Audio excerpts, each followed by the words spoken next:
sobre o lugar secreto, né? E aí eu já havia ministrado essa palavra, e o Nelson chegou e trouxe essa palavra, e muitos irmãos disseram para mim depois: puxa, pastor, que bênção, olha, e no lugar secreto é importante mesmo, né? Eu falei: meu Deus do céu, sempre quando vem alguém de fora pregar a mesma coisa que a gente prega, parece que faz mais efeito, né? Então, mas para dar uma reforçada nessa questão também, eu quero meditar um pouquinho com vocês sobre 5 níveis de relacionamento com Deus. Quer ver? Quem se lembra lá da Metodista que está aqui, quando eu preguei sobre isso? Os 5 níveis. Lembra dos 5, Felipe?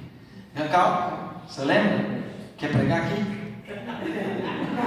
Ô varão, aproveita. Olha, um dos níveis é exatamente esse. Aproveita. Tem mais alguém que lembra? Ninguém mais lembra? Está vendo porque eu tenho que pregar de novo? Só o Felipe lembra. Se tivesse mais alguém, eu ia chamar para te dar a cola aqui, né? Mas glória a Deus. Eu gosto de pensar e gosto de trabalhar de forma clara, às vezes dividindo bem as coisas, para que a gente possa guardar mais fácil. Mas não é só uma questão de guardar, mas é uma questão também de guardar para viver. Vai, irmão, varoa de guerra, para praticar. Onde está escrito isso na palavra de Deus? Tiago 1:22. Abre aí, vamos ver se está certo. Tiago 1:22. Quem achar,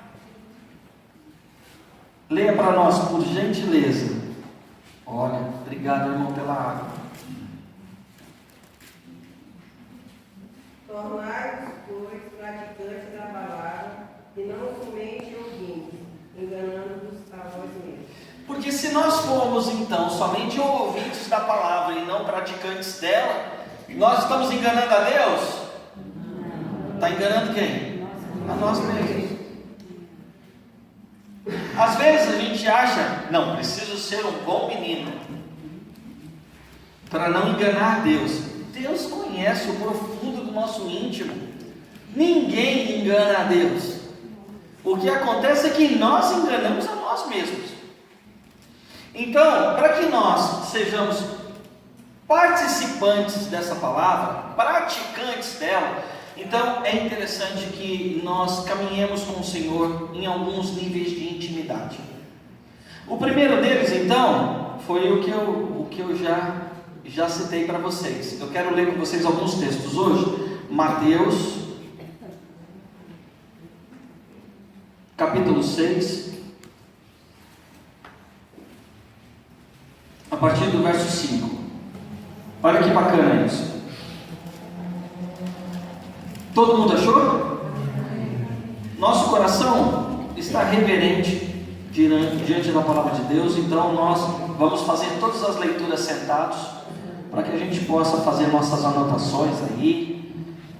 Mas eu sei que você, não é porque você está lendo sentado, embora muitos de nós tenhamos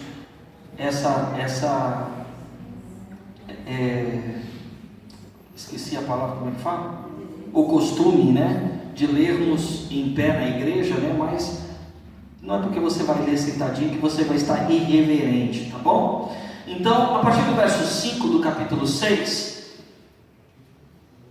Mateus nos diz: e quando orardes, orientação do nosso Senhor Jesus Cristo, não sejais como os hipócritas, pois gostam de orar em pé nas sinagogas e nas esquinas, nas ruas, para serem vistos pelos homens. Em verdade vos digo, já receberam a sua recompensa. Mas tu, quando orardes, é interessante esse receber a sua recompensa, né? É porque a recompensa dele não estava na oração, mas estava no reconhecimento dos outros. É importante a gente entender: alguns atos de misericórdia praticamos não é para que os outros nos vejam como os santos, mas nós praticamos porque é agradável a Deus e é importante no nosso crescimento espiritual. Entenda sempre isso. A nossa recompensa nunca é importante que venha de homens, mas a nossa recompensa que venha do Senhor. Amém? Amém. Então continuo lendo: mas tu, quando orares, entra no teu aposento e, fechando a tua porta, ora ao teu pai que está, e o teu pai que te vê secretamente, e orando, não useis de vãs repetições como os gentios, que pensam que por muito falar são ouvidos. Não vos assemineis a eles, pois o vosso Pai sabe do que necessitais antes de lhe pedirdes. Então, o primeiro nível que nós precisamos entender na nossa caminhada de fé é o nível do secreto. Ter o nosso tempo de devocional, ter o nosso tempo de oração, ter um tempo no qual nós podemos apresentar nossas vidas diante do Senhor, tempo onde nós podemos meditar. Esse é o primeiro nível do crente. Quer crescer espiritualmente, quer viver uma vida com Deus, valorize o seu tempo com Ele. E o seu tempo com Deus não é um tempo que nós temos somente na igreja. Esse é um tempo entre você e Deus. Todos nós, tem alguns que acordam já dispostos. Já ouviu aquela expressão? Acordou com as galinhas. Quem aqui acorda com as galinhas? A irmã aqui, ó, 5h30, 6 horas já está em pé. 4 horas da manhã, 6 horas, então quem morreu a hora que a senhora acordou já está ruim. Então 6 horas já está preparando o almoço.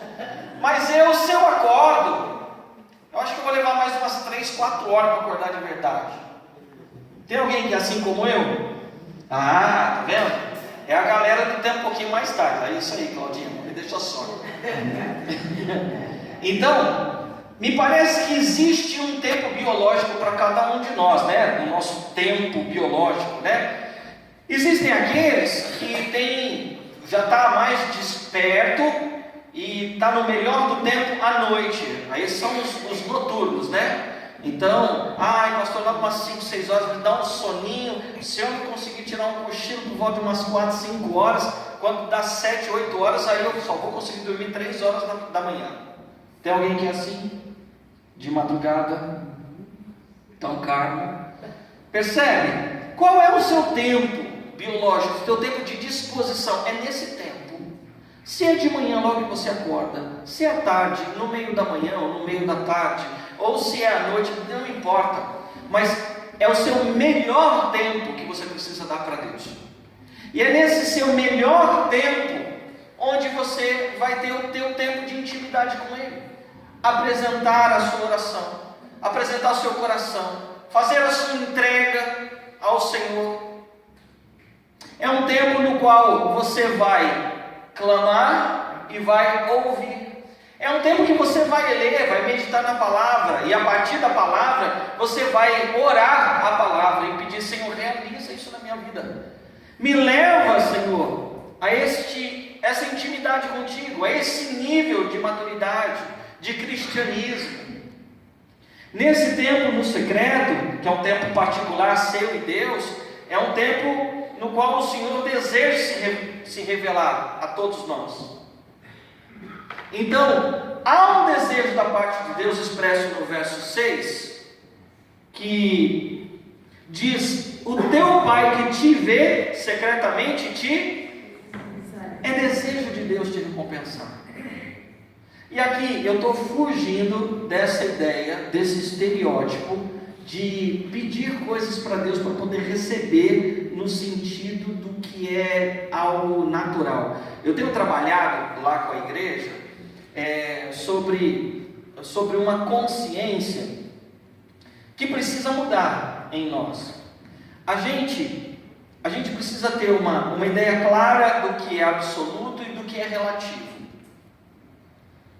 A gente muitas vezes valoriza muito mais aquilo que é relativo do que valorizar aquilo que vai durar para sempre, que é desejo de Deus, é absoluto. Isso precisa mudar. A gente valoriza demais coisas e aproveita o nosso tempo de oração para pedir a Deus aquilo que a gente ainda não tem, ao invés de clamar ao Senhor para que Ele nos torne aquilo que ainda não somos. E essa é a mais pura verdade, né? Então, por exemplo, isso daqui é o quê? É água. É uma água. A irmã já está vendo a água, está vendo? Está vendo o que é a visão? Mas se eu estivesse segurando a água ia escorrer, não ia? Então, o que está segurando a água? Garrafa. Então tá bom. Então é uma garrafa. Tem certeza que é uma garrafa? É isso? É? Isso daqui é uma garrafa, ela é relativa ou ela é absoluta? É absoluta? Tem certeza? Absoluta. Na verdade, a gente descobre se isso daqui é relativo ou absoluto. O pessoal de da Metodista já aprendeu, né? Isso aqui é relativo ou absoluto? É relativo. Por quê? Por que é relativo? Vai durar uma semana? 10 dias? Um mês? Um ano? 100 anos? 1000 anos? 2000 anos? 10.000 anos? Aí, uma coisa que vem na cabeça de você é assim: depende, não é? Não é? Então, se depende, não é absoluto, é relativo. Eu fiz um velório sexta-feira, e eu sempre gosto de fazer isso nos velórios, né? Eu olho debaixo do caixão para ver se tem alguma gaveta para o morto levar alguma coisa. E não leva. Nunca encontrei uma urna funerária com uma gaveta. E sexta-feira vivi mais essa experiência. Não é que não tinha. E a gente vive a vida inteira correndo atrás de coisas que são relativas e se esquece daquilo que é absoluto. O que é absoluto? É aquilo que vai ficar, é o que vai permanecer, é aquilo que você vai levar. Porque dessa vida que se leva é a vida que se leva. E a gente passa a vida inteira relativizando o absoluto, porque é a palavra de Deus. Não, porque Jesus, quando Ele mandou, Ele ordenou que a gente entrasse no secreto. Não, mas aí depende, pastor. O senhor precisa saber que o tempo que a gente está vivendo, esse ensinamento é absoluto. Não tem o que relativizar aqui. Isso vai ser importante, porque isso vai nos conduzir para a vida eterna. Está me entendendo? A família é absoluto. É legado que você vai deixar, que você vai morrer e vai ficar. Porque depois que nós morrermos, eles vão nos lembrar daquilo que nós ensinamos. Se você tem algum bem, fica tranquilo, porque no dia seguinte vai entrar um advogado na parada e vai começar o ré-pré-pré, que não é santo, de quem fica com o quê e quem é que vai para onde. É verdade ou não é? É uma coisa de doido isso. Mas sempre quando alguém sentar, vai falar: papai dizia, mamãe falou, certa vez nós fomos para tal lugar. Essas coisas são absolutas. Essas coisas permanecem e vão nos conduzir para a vida eterna. O teu secreto não é lugar para você buscar o que é relativo, mas para você buscar o que é absoluto. Guardou isso? Então o primeiro nível de intimidade com Deus é o quê? O teu secreto. Amém? Vamos dizer todo mundo? Primeiro nível de intimidade com Deus é o secreto. Amém. Segundo nível. Vamos lá para Colossenses. Colossenses 3, verso 16. Quem achou aí?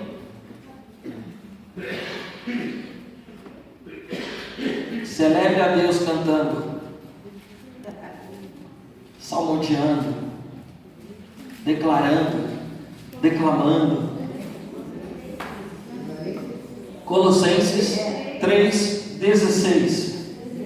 Habite ricamente em vós a palavra de Cristo, instruí-vos e aconselhai-vos mutuamente em toda sabedoria, louvando a Deus com salmos, hinos e cânticos espirituais, com gratidão em vosso coração. A gente tem a tendência de olhar para esse texto e achar que isso é culto. Ora, eu vejo as pessoas entrando e saindo do culto, mal se falando, Com o tempo, não, eu tenho que sair correndo porque eu deixei as crianças lá, as cachorras precisam de comida, vai passar os gols do Fantástico e tanta coisa assim, né? Tem alguns ainda que falam assim, não tenho muito o que conversar com esse povo da igreja, não. Então eu vou sair correndo, para que ninguém converse comigo. Só tem falso nesse lugar. Aí nessas horas eu clamo assim, fala Jesus, e pega esse crente mequetrefe na curva. A tendência é a gente achar que isso acontece na igreja, mas vocês já, pelo sorriso de vocês, já entenderam que esse negócio não acontece na igreja. Isso é convívio que se dá no dia a dia. E a partir do nosso convívio extra-igreja, certo? Porque isso é extra. Porque se eu tenho que admoestar, se eu tenho que ensinar, se eu tenho que estar, se eu tenho que amar esse cara, é caminhada isso. É dia a dia, é convívio. E esse convívio pode se estabelecer através de célula, pequeno grupo, culto em casa, ou se não, mesmo como algumas pessoas, por exemplo, Dona Yolanda, durante muitos anos, Dona Yolanda fazia isso, ia visitar os irmãos. Essa história foi uma história que foi caindo tanto de desuso por conta da igreja, que passou, os crentes começaram a entender que só quem visita é pastor. Mas é um absurdo pensar isso, porque pastor já não tem mais tempo para isso. Um só, como cuida de 200? Como cuida de 100? Como o senhor consegue cuidar de 150 pessoas, pastor Tércio? Com todo esse cuidado, com todo esse zelo, não existe igreja. Quer caminhar com Deus, nós precisamos aprender a caminhar pastoreando-nos a nós mesmos, amando-nos, convivendo. Pasme, mas hoje em dia é muito comum a gente encontrar nas igrejas pessoas que têm seus melhores amigos fora dela. Não é verdade? Os meus melhores amigos estão fora da igreja. Opa, o que está acontecendo? Valores absolutos que nós estamos perdendo. E nós precisamos retomar isso. A palavra de Deus, segundo que a irmã Carla leu, ela está dizendo que a palavra de Deus precisa habitar de forma rica em nós, não pobre. É ricamente, abundante, de modo que essa presença dessa palavra de Deus, ela venha nos conduzir em sabedoria. E essa sabedoria é uma sabedoria compartilhada, ensinando-vos, admoestando-vos uns aos outros. Um dia sou eu, para com a minha irmã Cláudia, outro dia a Cláudia me vendo fazendo alguma coisa, mas eu te conheço. Vem cá, que história é essa? A palavra de Deus nos diz assim: pô, Edu, o que aconteceu com você hoje? Hoje você não está legal. Só sabe dizer isso e preocupar-se com o outro aquele que caminha com. Do contrário. Então, Deus se manifesta também nessa comunhão entre os crentes.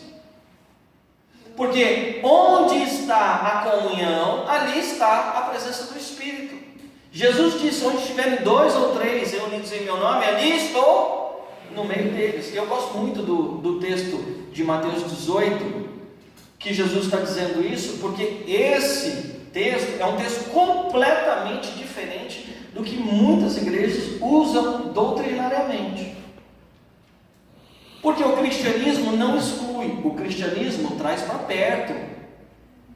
E aí as pessoas pegam esse texto: se o teu irmão pecar, vai você e ele, e se ele te ouvir, quem é teu irmão? Se não ouvir, então chame 2 ou 3 testemunhadores, para que pela boca, em todas as versões está assim, pela boca, não é pelo ouvido, porque as pessoas interpretam assim: vou chamar o Tércio, vou chamar o pastor Vante, já conversei com o irmão, aqui ó, tem 2 testemunhas agora, vou falar de novo, senhor não divida, porque senão Jesus vai te pegar na curva. Vocês estão de testemunha agora? Texto errado, interpretação equivocada, porque é pela boca. Então quem fica calado? Meu testemunho não adiantou de nada, então por que eu vou falar de novo? Porque se tivesse valido de alguma coisa, teria convertido meu irmão na primeira. Então agora são os dois que vão testemunhar, porque tem um testemunho mais forte do que o meu. Se não adiantou, levai-o à igreja. Aí quem é a igreja? A igreja é o corpo de Cristo. E o corpo de Cristo tem o maior testemunho. Sabe por quê? Porque você foi criado de um jeito, com uma família diferente da minha, que foi diferente da Alice, que foi diferente da Cleusa, que foi diferente da Cláudia, que foi diferente da Sheila. E aí, porque nós convivemos com pessoas tão diversas e convivemos de maneira tão harmoniosa, que este testemunho é maior do que qualquer outro. Tanto é que quando agora a igreja se reúne para testemunhar para Ele, é o corpo de Cristo agora, que tem vida, é vibrante. Não é assim, irmão, vem aqui, eu vou chamar o irmão aqui. O irmão Carlos, eu já conversei, Tércia é testemunha, Vanderlei é testemunha. Ele é um pecador, está quebrada a nossa comunhão.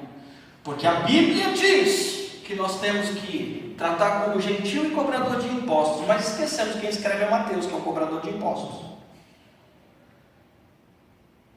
Esquecemos que o cristianismo trata gentil e cobrador de impostos como pessoas que precisam ser evangelizadas.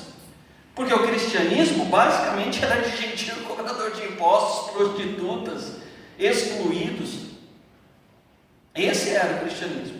E aí vem a pancada, porque tudo o que ligar na terra está ligado no céu, e o que desligar na terra está desligado no céu. Tratar como publicano e gentil significa que agora esse irmão não é crente, por isso que ele não entendeu. E agora o que nós precisamos fazer? Nós precisamos agarrar em oração aqui. Nós não vamos desligar, porque se eu desligar a minha comunhão com Ele, não é que essa comunhão está desligada no céu, é que está desligada no céu a minha com a dele. Tem um monte de crente que está desligado de Deus e não sabe, porque desligou do seu irmão. Um monte. Está só esquentando o banco na igreja. Um monte assim. E aí, se a sua postura é uma postura que agora nós não vamos abrir mão desse irmão, então, onde estiverem 2 ou 3, lembra dos testemunhadores? Então, junto com o Tércio, junto com o Vanderlei, agora nós vamos orar por ele, porque onde estiverem 2 ou 3 reunidos em meu nome, ali estou eu no meio deles, porque agora o caso não é mais meu, o caso não é mais do Tércio, o caso não é mais do Vanderlei, o caso é do Senhor Jesus Cristo. O Espírito Santo vai fazer a obra. E Paulo entende esse negócio lá aos Romanos, aí ele pega e vai dizer lá aos Romanos, porque como está escrito, do Senhor é a vingança, não é? Aí o crente fala, dura coisa que a mão do Deus Altíssimo diz a palavra. Ai daquele que vai contra o ungido do Senhor. Estou pegando todos os textos bons, né? Fundamentado na palavra, né? E aí acha que Deus vai manifestar justiça sobre o coitado, como eu manifesto diante dos meus adversários. Porque a justiça de Deus é diferente. Eu preciso dizer isso para vocês. A justiça de Deus é o justo que morreu pelos injustos. Nisso se fez justiça. A justiça de Deus não é olho por olho, dente por dente. Só que a gente não converteu ainda. A gente não converteu. A gente acha que Deus faria aquilo que a gente gostaria de fazer. Se eu tivesse um 38.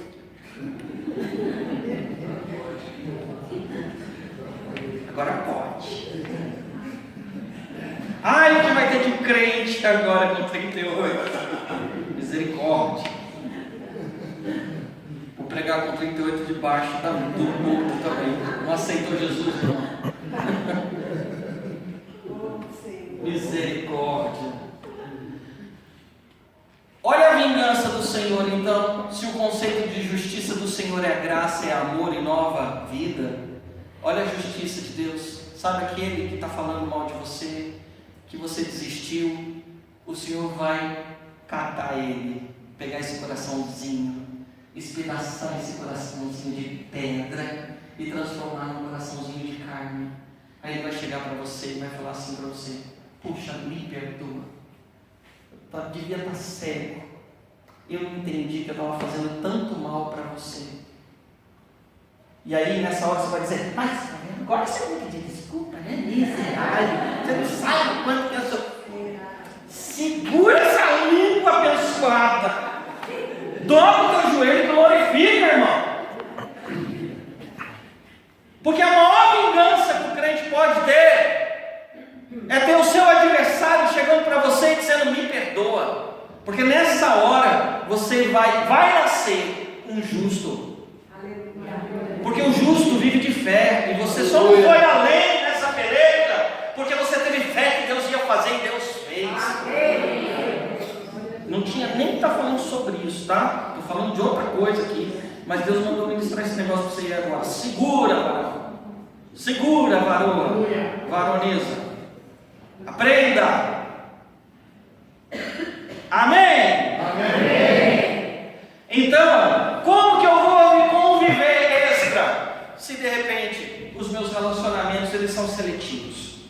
Não rola. Então, se o primeiro nível é secreto, o outro é público. Por quê? Agora é convívio. Extra igreja, não vale. Culto não vale. Tá bom? Fala para quem está do teu lado. Olha para mim. Olha para mim. Fala assim, ó. Culto não vale. Não vale. É só fora. É extra culto. Extra culto, entendeu, irmão? É extra culto. Conviver com seus irmãos, extra. É lá fora. Entendeu? É visitar os seus irmãos. É saber, é ligar. Mandar um WhatsApp. Dizer como é que você está, estou com saudade. Senti sua falta no culto domingo. Aquela cadeira estava vazia. Mas não, quem tem que fazer isso é o pastor. Porque o pastor é pago para isso. Pega essa língua venenosa na minha. Converte esse coração peludo, Senhor. Passa uma máquina nesse coração e faz uma peruca. Meu Deus do céu. Amém? Terceiro nível, vamos lá. Segunda a Timóteo. Segunda Timóteo.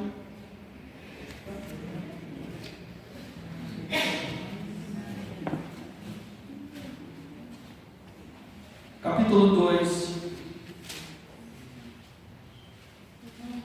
Verso 2.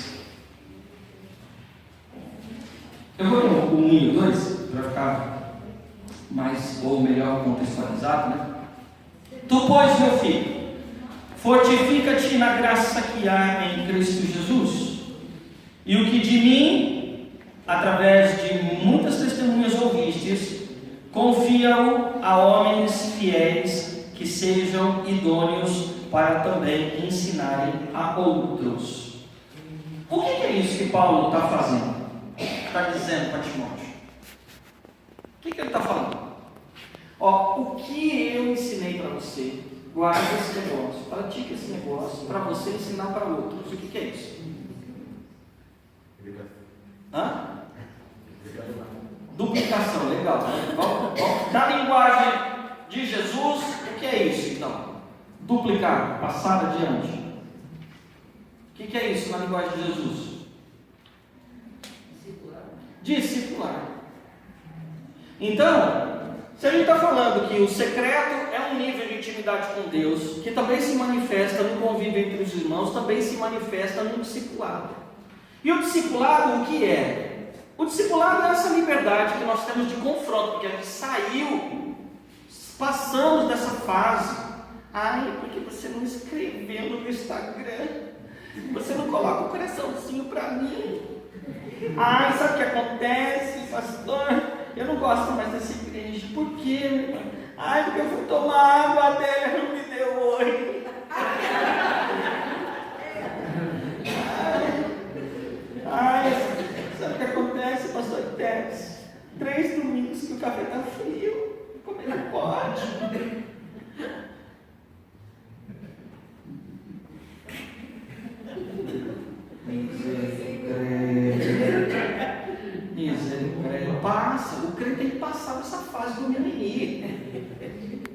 não dá. Sabe por que discipulado é assim? Jesus vira para os caras e fala assim: mas vocês são as víboras mesmo, né? Até quando eu vou ter que conviver com vocês? Ai meu Deus, Jesus não fala assim. Ah, é? Como é que Jesus está falando? Oh, raças de víboras.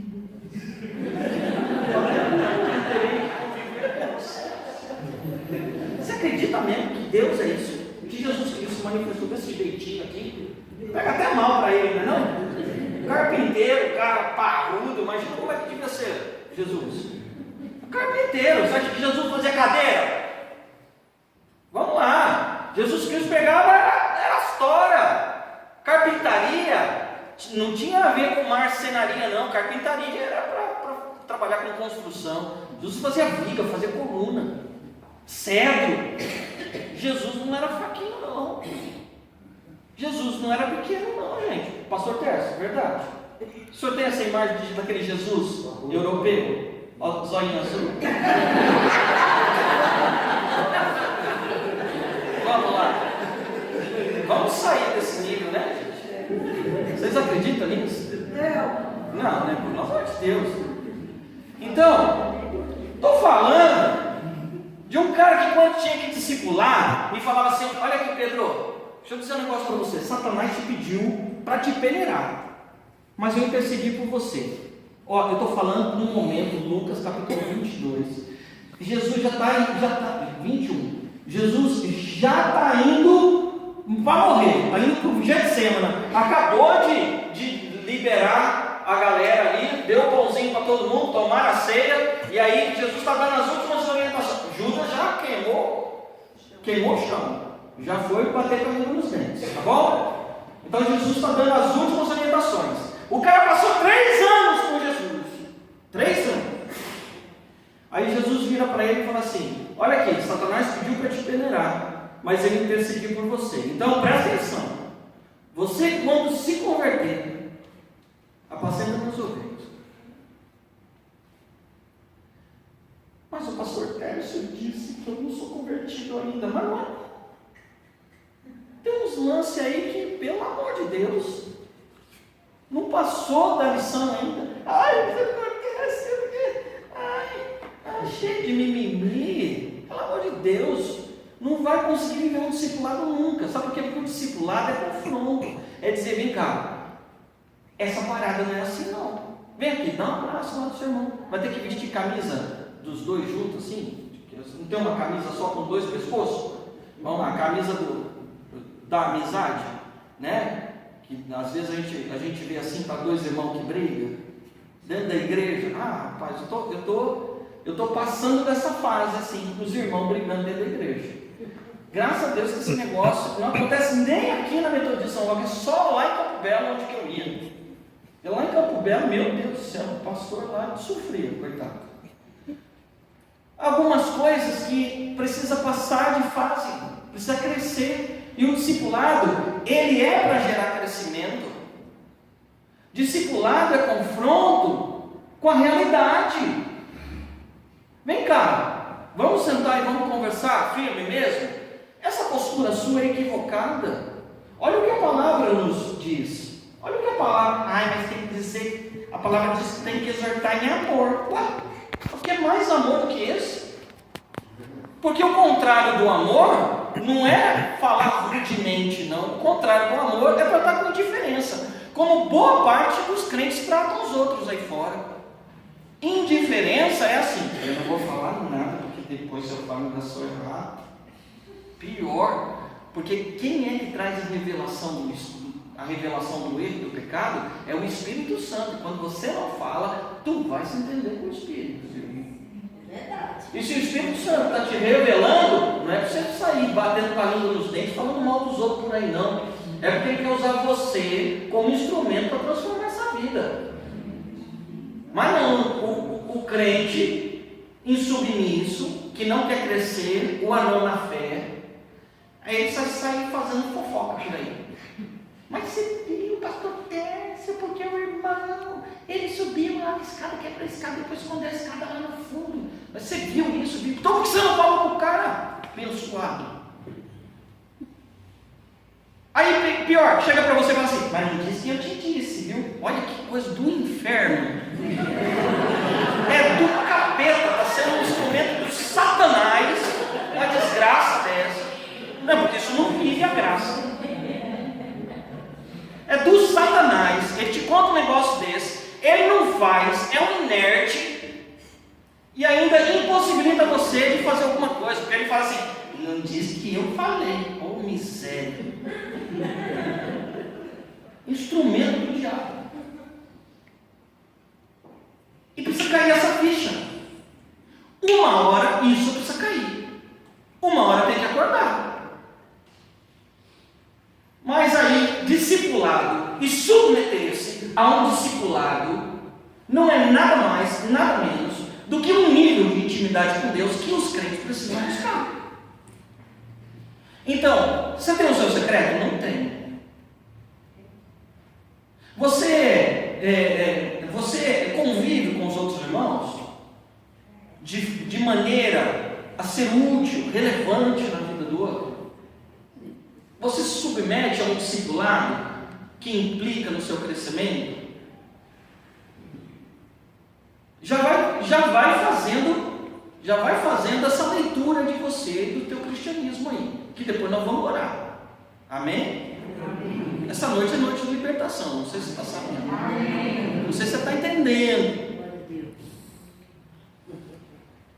Depois nós temos um tempo que é um tempo importante, que o Senhor nos conduz também para amadurecimento e que é de suma importância, e a igreja de Cristo Jesus está deixando esse negócio para lá. Não, o povo de Deus está preguiçoso no sentido de debruçar-se sobre a palavra de Deus. O povo vem com a conversa mais fiada do mundo. Ai, pastor, sabe o que acontece? Eu não gosto de ler.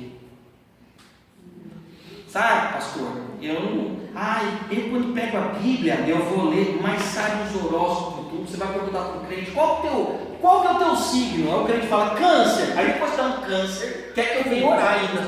Miséria.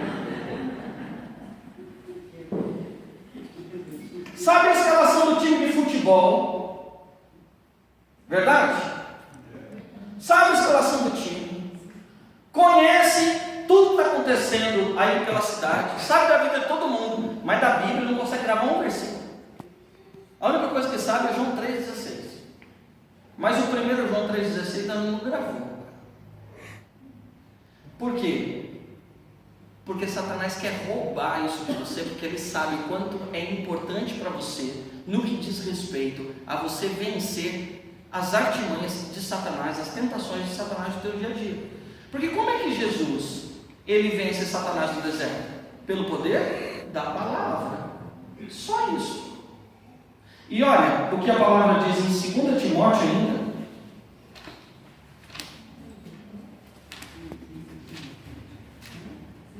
Capítulo 3, versos de 15 a 17.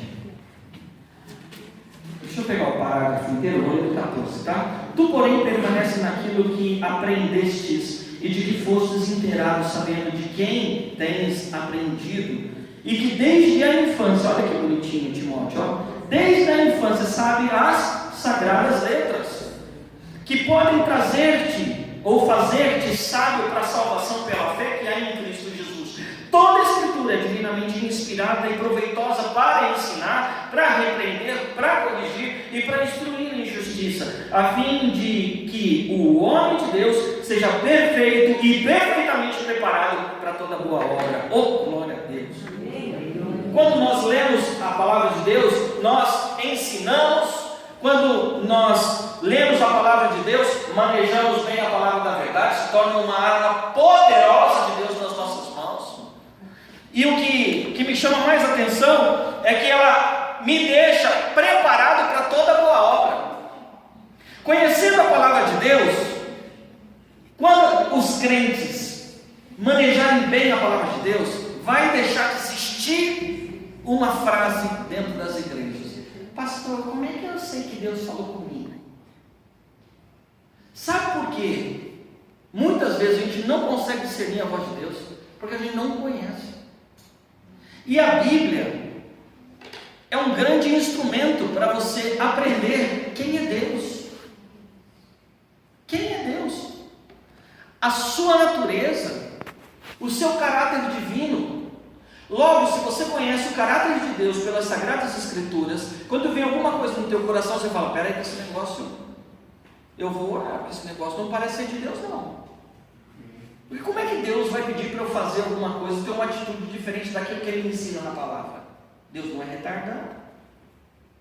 É Satanás que está querendo me enganar.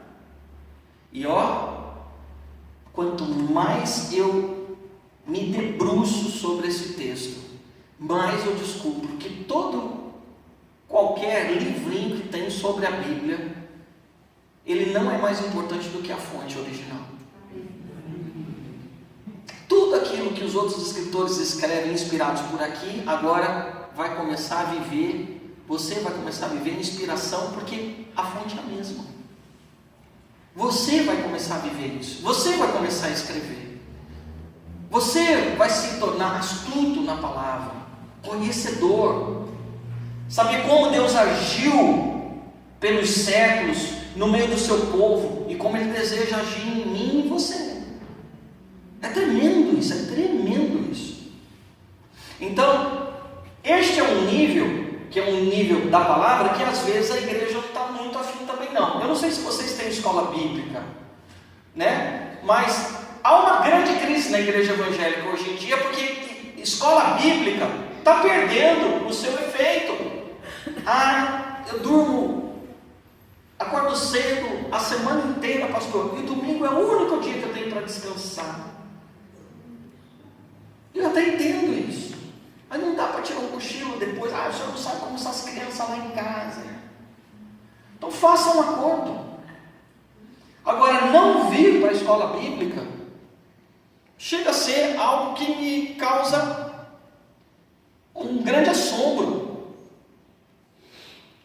porque existem pessoas que se preparam para conhecer a palavra e poder transmitir a palavra, e o Espírito de Deus age tremendamente. A gente tem tido experiências fantásticas na igreja com essa questão da escola bíblica.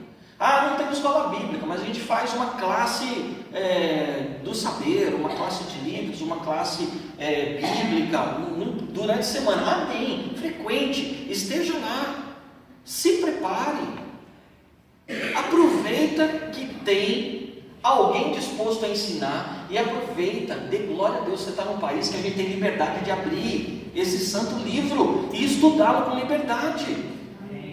Eu conheço missionários que eles levam uma folha por vez. A Bíblia, ela é toda solta, é por folha, porque ele não pode carregar uma Bíblia. Aí ele pega essa folha, dobra bem pequenininha assim, esconde isso no cabelo das mulheres, em algum lugar, porque se alguém parar e falar, vem cá que eu vou te revistar, e achar essa folhinha, ele está perdido. Sabe o que é isso, gente? Nós temos liberdade de abrir o santo livro, nós temos liberdade de estudá-lo. O Espírito Santo derramou sobre nós uma virtude nesse tempo, porque o Espírito Santo, ele traz a clareza. Ore ao Senhor, peça entendimento, peça para que Deus coloque uma pessoa que conhece a Escritura para poder te dar orientação. Tem crente que está na igreja há 30, 40, 50 anos e não sabe o que é plano de salvação. Fala para mim que não sabe por que Jesus morreu pelos meus pecados, mas por que ele precisou morrer? Não sabe explicar, não consegue entender qual é a relação do Antigo Testamento para o Novo, onde está sinalizado Jesus Cristo. Não consegue entender isso, mas conhece de tudo de Avon, conhece de tudo de Jequiti, conhece de tudo. Estou dizendo que você não pode conhecer essas coisas. As novelas, meu Deus, como é que chama essa novela das 8 que está passando agora? A gente estava falando esses dias, como é que é? Vocês estão espertos, né?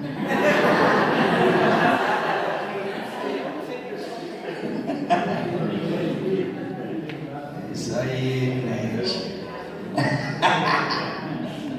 Glória a Deus. Então vamos comigo? Primeiro nível de intimidade, vamos lá? Secreto. Segundo nível de intimidade, convívio extra-igreja. Terceiro, discipulado. Quarto, ensino da palavra. Quinto, celebração.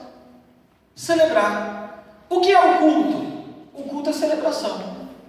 Eu fico olhando o Antigo Testamento e quando eu olho Isaías, eu às vezes me sinto, Deus me levou a uma oração, porque eu estava meditando essa semana, e agora eu vou explicar para a igreja, que eu não tive tempo de explicar lá, já aproveito e já conto o meu pecado aqui também, né?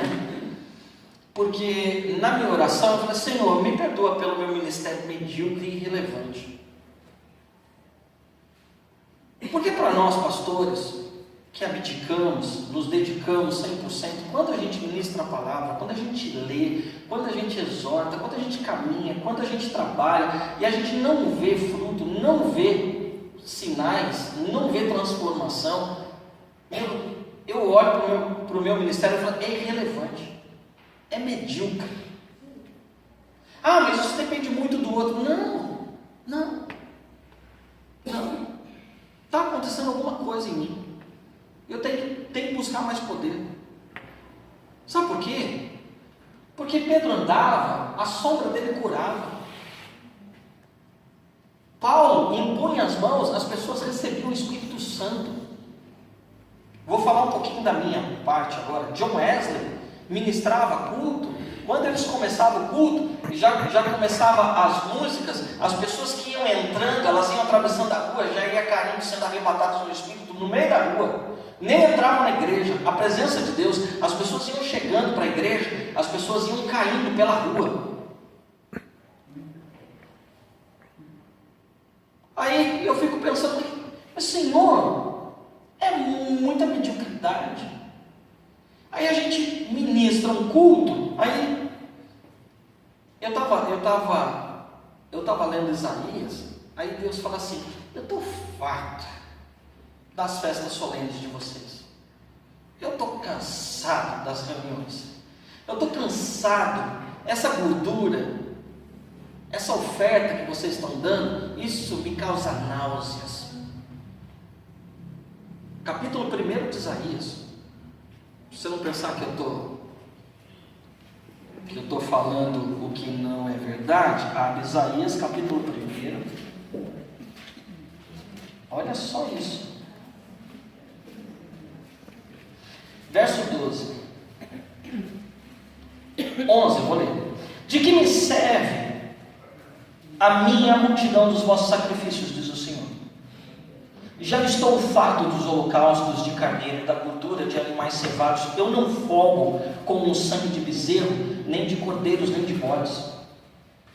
Quando vindes à minha presença, quem requereu isso das vossas mãos? Que viesses pisar nos meus átrios? Não continueis a fazer ofertas vãs, um incenso para minha abominação, e também as luas novas, os sábados, as convocações das congregações. Eu não posso suportar a iniquidade, nem o julgamento, nem o ajuntamento solene. As vossas luas novas e as vossas solenidades, a minha alma se aborrece, já me são pesadas, eu estou cansado de as sofrer. Pelo que quando estendeis as vossas mãos, escondo de vós os meus olhos. Quando o povo faz assim, aleluia, Deus faz assim. Essa é a expressão do texto, gente. Verso 16. Lavai-vos, purificai-vos, tirai a maldade dos vossos atos, e de diante dos meus olhos cessai de fazer o mal, aprender a fazer o bem, praticai o que é reto, ajudai o oprimido, fazei justiça ao órfão, tratai da causa das viúvas. Vinde então, argui-me, diz o Senhor, ainda que os vossos pecados sejam como a escarlata, eles se tornarão brancos como a neve, ainda que sejam vermelhos como o carmesim, se tornarão como a branca lã. Deus está fazendo um culto. Aí eu estava esses dias falando: Senhor, quando olha para o nosso culto, o que o Senhor faz? O que o Senhor recebe? Como é que é isso? Aí o Espírito falou no meu coração: como eu recebo?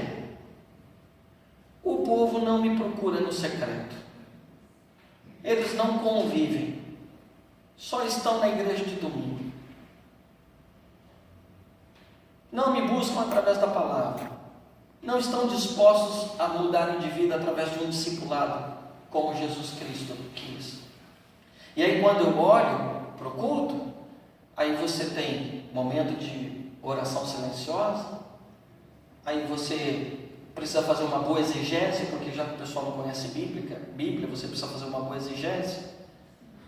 E aí, como as pessoas não se submetem a um discipulado, você tem que exortar na pregação.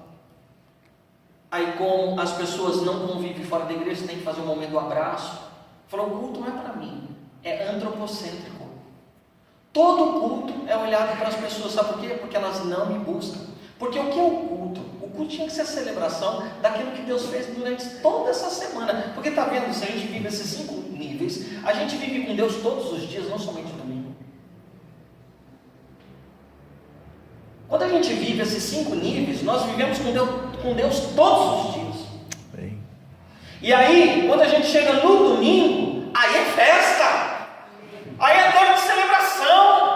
Aí nós vamos, o que aconteceu? Porque fulano foi na minha casa, pastor, eu não estava esperando, ele me entregou uma palavra, e aí ele me deu ânimo, porque no meu trabalho estava complicado, e essa palavra no dia seguinte ela foi transformadora, ela me edificou. Pastor, eu li o texto da palavra, eu fui orar, o Espírito Santo me tomou lá no meu canto, ele me orientou, foi fundamental para eu tomar uma decisão. E aí, imagina esse culto no domingo, misericórdia.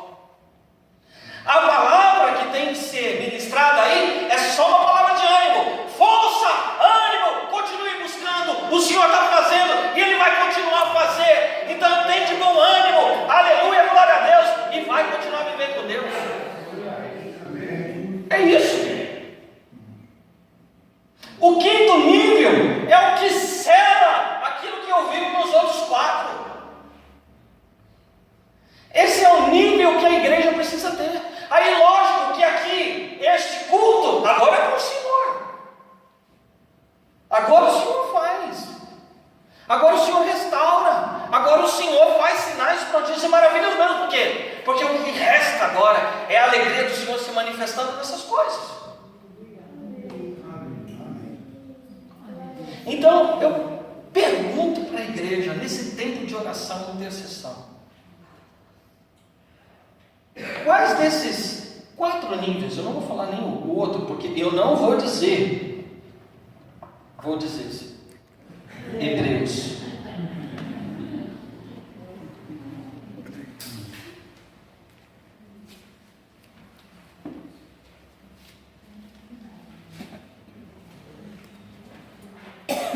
Capítulo 10.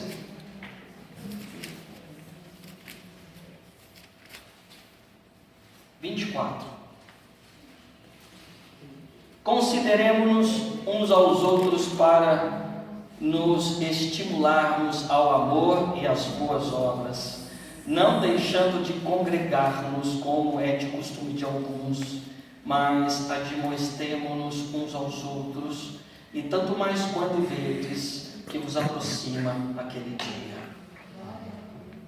Porque vir ao culto às vezes, poxa, hoje o futebol foi até um pouquinho mais tarde. Culto de ceia, eu ainda sou de um tempo que culto de ceia a gente colocava roupa de ver Deus. Culto de ceia era o culto mais cheio da igreja. Era chique o culto. Quem lembra disso? Lembra as irmãs? Os irmãos, lembra? Era valorizado esse negócio. Hoje é o culto de ceia. Agora, o quê? Se o cara está 3 meses sem tomar ceia, não quer nem saber o que é isso. Não, eu estava na minha casa, pastor. Olha só, Jesus, isso é sacramento. Jesus mandou. Vou ao culto quando eu quero, quando dá, quando o tempo me sobra. Onde a igreja está? Então não dá para a gente pensar só nos 4 níveis. Eu quero que você pense nos 5 níveis. porque o tempo da celebração, porque eu não vou no culto, eu não gosto, termino tarde, eu saio com a minha família, e quando eu chego, são 5 níveis. Tudo bem que esse nível aqui tem estado deturpado, mas nós precisamos repensar esse negócio. Precisamos, para a gente se enquadrar naquilo que Deus espera de nós. Porque eu creio que se a gente estiver enquadrado nesses 5 níveis e vivendo conforme a orientação da palavra de Deus, Jesus, a gente vai transformar essa cidade, gente. Nós vamos acabar com esses centros de Umbanda, aqui, tudo que tem aqui. Eu conheço uma pastora, a pastora Edmeia. Pastora Edmeia, na comunidade dela faz 3 anos, ela mora no Rio de Janeiro. No Rio de Janeiro, ela mora numa comunidade onde há 3 anos atrás, 4 anos atrás, o último centro de macumba fechou. Centro de macumba numa comunidade pobre do Rio de Janeiro. Jesus, tem mais centro de macumba do que cachorro andando na rua. Fechou. Na comunidade dela não tem mais centro de macumba. Os macumbeiros estão tudo convertidos. O que está acontecendo lá? É isso. O que? Será que não está na hora da gente tomar esse cajado na mão, a gente pegar essa palavra de Deus, dobrar o nosso joelho e falar assim, vamos fazer esse negócio de ser crente ser uma verdade? Amém. Será que não está na hora? Porque é desejo de Deus nos retribuir, é desejo de Deus derramar na nossa vida. Será que não está na hora da gente falar, vamos deixar de conversa fiada e vamos acabar com esse Satanás que está enganando o povo dessa cidade? Porque a gente vai achando assim, tudo é cultura aqui em São Roque também, né? E eu posso falar porque eu não sou daqui, é a minha visão. Não, porque a fé é São Pastor. É errado ir na festa de São Roque? Irmão, se é errado ou não, eu não sei, mas vou te dar uma visão que Deus me deu.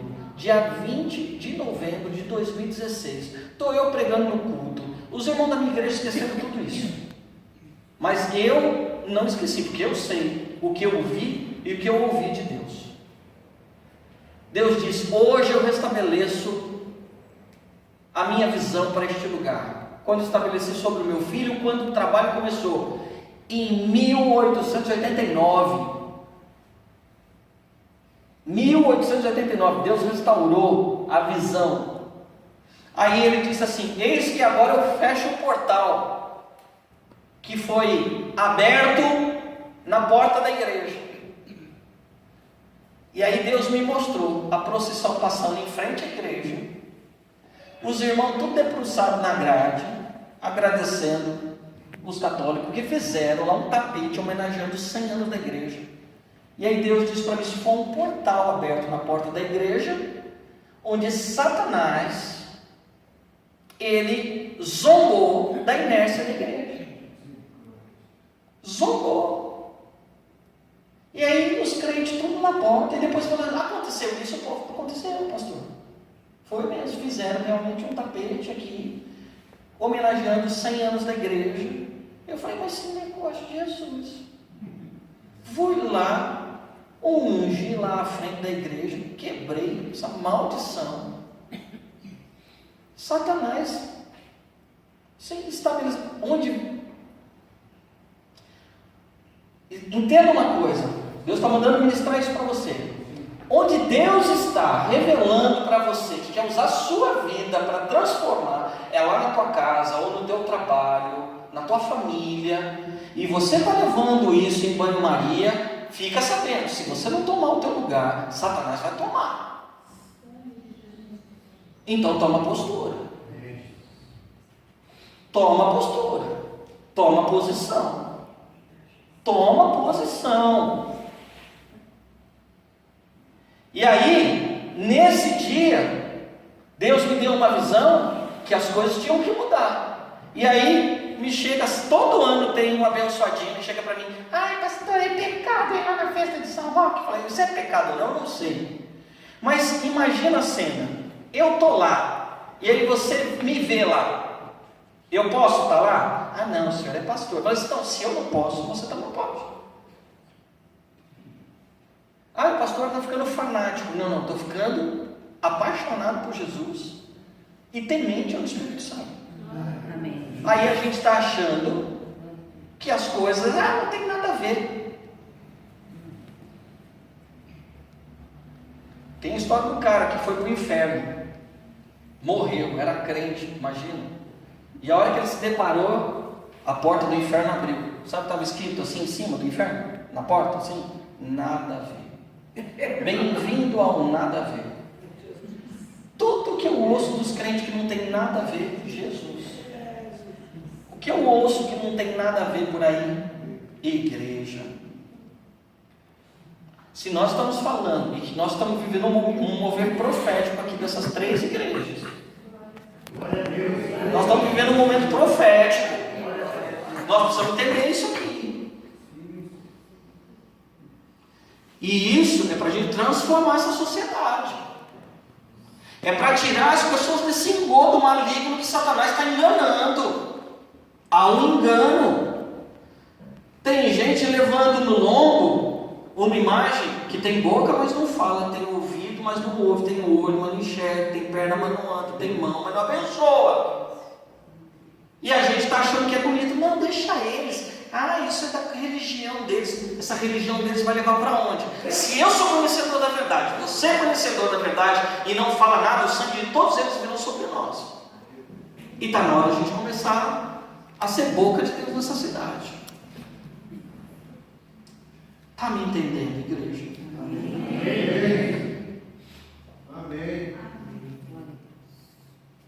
E agora eu vou compartilhar um pouquinho mais da visão. Mas pastor, cuidado que tem gente aqui que é disso, daquilo, aquilo, não me importa. Foi a palavra que Deus me deu. Se a gente está caminhando junto, eu acho que a gente vai ter que começar a viver isso. Já vou abrir o manto. A palavra é que a procissão lá na porta da igreja vai parar. Escreve aí. Vai ter que mudar esse itinerário, porque eu não vou deixar de abrir a igreja por causa de procissão. Vai ter que mudar o itinerário.